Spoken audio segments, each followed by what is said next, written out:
Hey guys, so I know this is something that a lot of people have had trouble with in the past and just can't really seem to get down to a professional level doing it in an easy way. So I'm going to show you guys how I do it. It's a really simple way to make sure your rear string ferrules come out dead straight, evenly spaced, and it's really not anything too difficult. You just have to have the right bits and a drill press. You definitely need a drill press for this. So there's 5 things that you're going to need for this. First thing is a piece of MDF. It can be 1/2 inch or 1/4 inch. I use a 1/2 inch, just big enough to at least cover the base of your drill press, the main base where your workpiece rests. Depending on the size of the ferrules you're using, you're going to have to use different drill bits. These ones are for, they claim they're 1/4 inch ferrules, but they're actually a little bit different. And this is also specific to a hip shot bridge. That may also determine a different size of drill bit depending on which bridge you're using. But for the example I'm using today, we're going to be using a hip shot hardtail bridge. So for that, you're going to need at least one 5/32 inch drill bit. I use 2. I actually cut the fluted part off of this one. It's just easier to have one already ready to go, and you'll see why in a little bit. You can just use one. There's no issue with that. It just makes it faster if you have 2. One that you can sacrifice. They're super cheap when you buy them individually. For the ferrules I'm using, this is a 17/64 inch drill bit, and then for the recess, so they sit flush, it's a 21/64. So I have the 5/32 drill bit chucked up in the drill. I adjusted my table to make sure that if I drill all the way through, it's going to be dead center in the center hole right here, so you're not drilling through the table. We're dead center right there. So now you take your piece of MDF that you cut, just a regular piece of MDF. This is 1/2 inch. I put double stick tape on 4 corners here. So really all we're going to do is double stick tape the piece of MDF to the main table. Actually, go this way.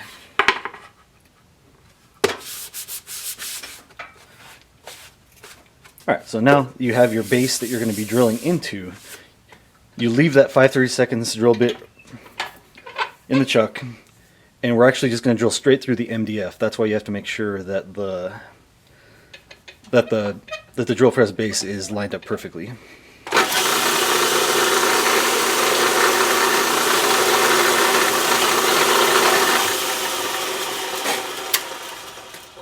So this is basically a pilot hole that's going to be a guide and a center pin, so they line up on both sides of the guitar body. So just for this video, I'm going to be doing this on just a piece of scrap. This is just a piece of mahogany. So what I have here is the base plate of a really old hip shot bridge. This is just one that I use purely for a template and for test purposes. That's why it's so worn and beat up. But you can use the bridge that you're going to use because it won't end up like this just after one try. I'm not going to show the part of how I measure to center and get all the screw holes lined up and everything. I'll do that in another video. We'll just start from this point. This is where you've measured the center line of your guitar and you've mounted the base plate to the body. So the first thing we're going to do is we're just going to drill some pilot holes anywhere between 1/4 inch and a 1/2 inch deep. You do not want to go too deep because the deeper you go with a long skinny bit like this, the further off it's going to drift, and you don't want to drill all the way through. That's why people get such crooked string through ferrules. Even with a drill press, you're going to get some wander on a thinner bit like this. So what we're basically doing is we're using this hip shot base plate as the template to get the front of the guitar perfectly lined up. So we're just going to drill each of these 6 string through holes anywhere from 3 inch to a 1/2 inch deep with the same 5/32 inch bit. That's why I said it varies based on the bridge you're using. I just know that for these hip shot bridges, the 5/32 bit fits exactly in the string through holes right there, so you don't have to remove any extra material. And if you use too small of a bit, then it's not going to be perfectly centered. You want it to be exactly the size of the string through holes in the base plate. So we're going to drill all these holes right now. I don't measure how deep I am. I just go by how much I can see that the bit has gone in. And again, it doesn't need to be an exact depth for right now. It just needs to be enough to get the center pin lined up that we're going to use here in a minute. So we're going to drill those first.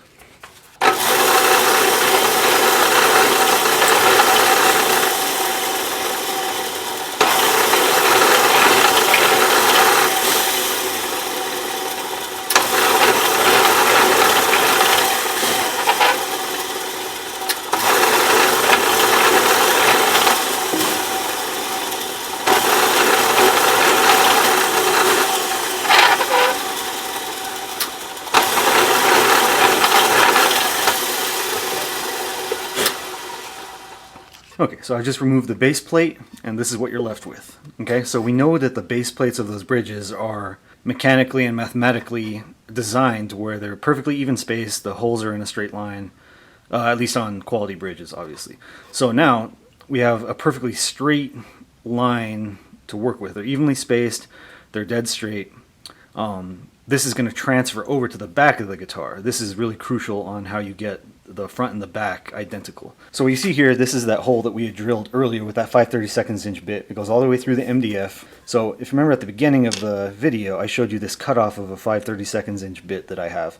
You could just take out the one that you used to drill for the base plate and just stick that in there too. I just like having this designated piece where I can even just leave it in there all the time. I just push it flat when I don't need it, and you can just use a drill press like normal.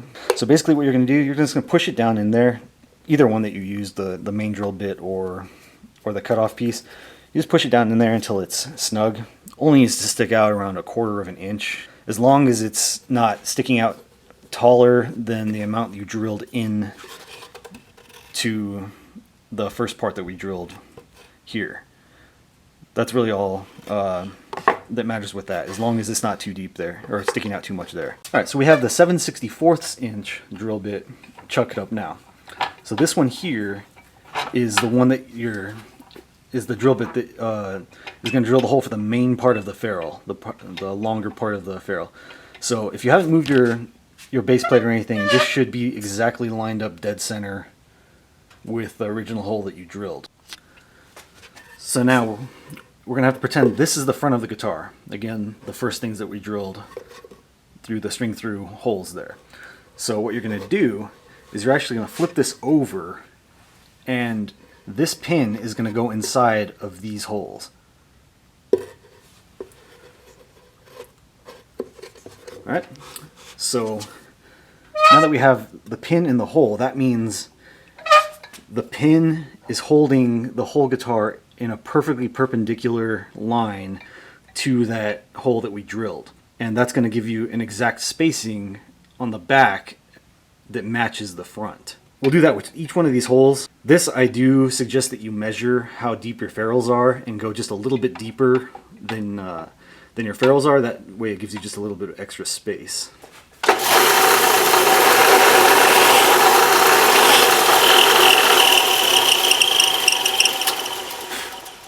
So what I do is I get to the depth that I want to drill at. I set my drill press stop, which is on this side. You can't see it right now.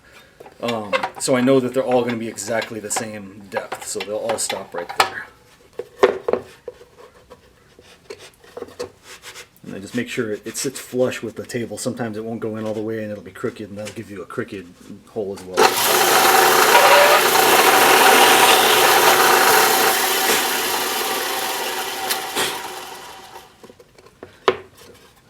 You always want to blow out any sawdust from underneath between the MDF and your workpiece as well, because it could either dent the front of the guitar when sawdust gets trapped in between there, and it could also make your hole crooked.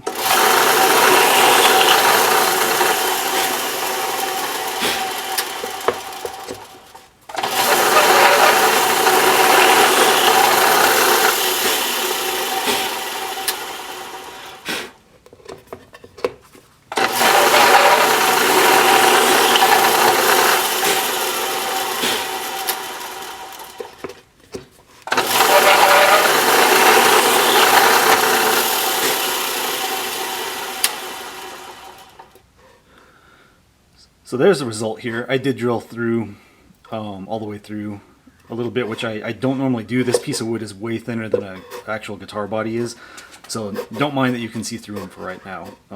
That's actually a part of the next step, just to ensure that they are straight all the way through. You can see that they're perfectly lined up with the back. They're in a straight line. Some people do just stop there and press their ferrules in just like that. I don't like that because I feel like they should always be flush, because on the ferrules they have a lip that if you just press them in at this stage, then that sticks up. It just doesn't look very professional, and it'll catch on your clothes or your belt or things like that when you're playing too. So what we'll do now is we'll do the exact same process that we just did, but with a bigger bit that is the exact size of the lip of a string through ferrule. So we got the 21/64 inch bit chucked up in the drill right here. Again, this is going to vary based on the ferrules that you use. And we're going to do the exact same thing we just did.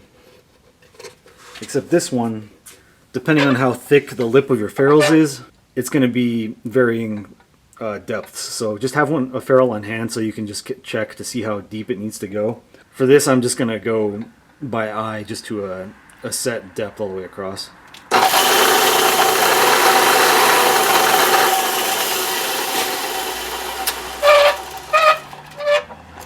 And then we'll set our drill press depth stop here.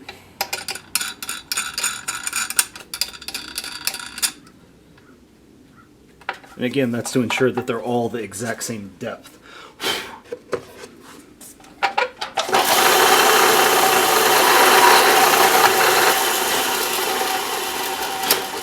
And one thing with this part especially is you don't want to just jam it in there, because this part is very susceptible to chipping, even with a sharp bit.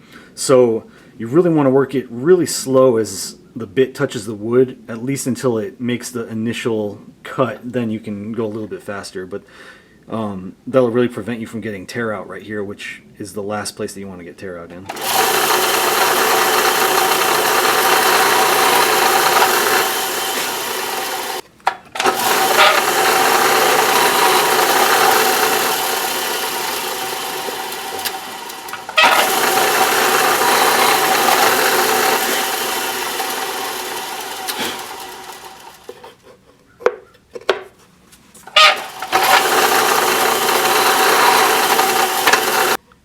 And that is the result. Dead straight ferrules.